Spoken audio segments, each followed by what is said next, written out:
Antibiotic दवाओं को लेकर directorate general of health service यानी डीजीएचएस ने भारत के सभी फार्मासिस्ट एसोसिएशंस को लेटर लिखा है।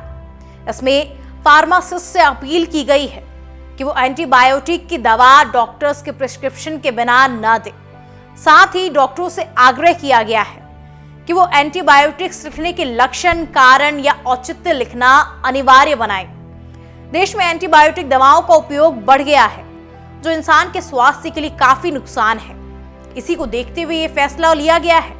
स्वास्थ्य मंत्रालय के तहत आने वाली डीजीएचएस ने लेटर में डॉक्टर्स से अपील की गई कि वो एंटी माइक्रोबॉल्स दवाओं को ज्यादा बढ़ावा ना दें और आदेशों को प्रभावी रूप से सुनिश्चित करें। एंटी माइक्रोबॉल्स में एंटीसेप्टिक, एंटीबायोटिक, एंटीवायरल, एंटीफंगल और एंटी पैरासिटिक दवाएं शामिल हैं। एंटीबायोटिक प्रतिरोध जनता के स्वास्थ्य के लिए सबसे जरूरी खतरों में से एक है। WHO के अनुसार एंटीबायोटिक दवाओं की अत्यधिक मात्रा को रोकने की दिशा में एक कदम उठाया गया है, जिसे एंटी माइक्रोबियल रेजिस्टेंस यानी AMR होता है। AMR को दुनिया के शीर्ष 10 सार्वजनिक स्वास्थ्य खतरों में से एक माना जाता है। रिपोर्ट में आगे कहा गया कि सरकार ने फार्मासिस्टों को ये याद दिलाया कि वो ड्रग्स और कॉस्मेटिक्स नियमों की अनुसूची H और H1 को लागू करें और केवल वैध नुस्खे पर एंटीबायोटिक्स को बेचें। साथ ही डॉक्टर को एंटी माइक्रोबियल दवाएं लिखने के पीछे का सटीक कारण अवश्य बताएं। एंटीबायोटिक प्रतिरोध तब होता है जब बैक्टीरिया और कवक जैसे रोगाणु उन्हें मारने के लिए डिजाइन की गई दवाओं को हराने की क्षमता विकसित कर लेते हैं।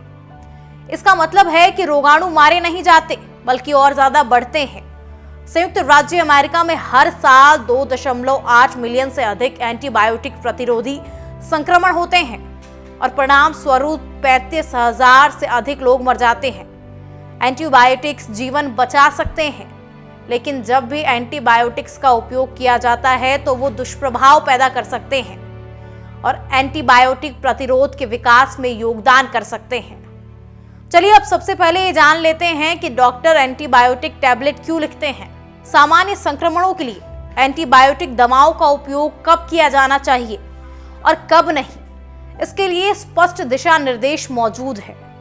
उदाहरण के लिए एंटीबायोटिक्स फ्लू या सामान्य सर्दी जैसी वायरल बीमारियों का इलाज नहीं कर सकते हैं, इसलिए इन स्थितियों में उन्हें लेने से कोई फायदा नहीं होता है। इसके अलावा एंटीबायोटिक दवाओं का अनावश्यक उपयोग रोगियों को टाले जा सकने वाले प्रतिकूल प्रभावों के जोखिम में डालता है और फिर भी अमेरिका में अनुचित एंटीबायोटिक प्रिस्क्राइबिंग का प्रचलन जारी है।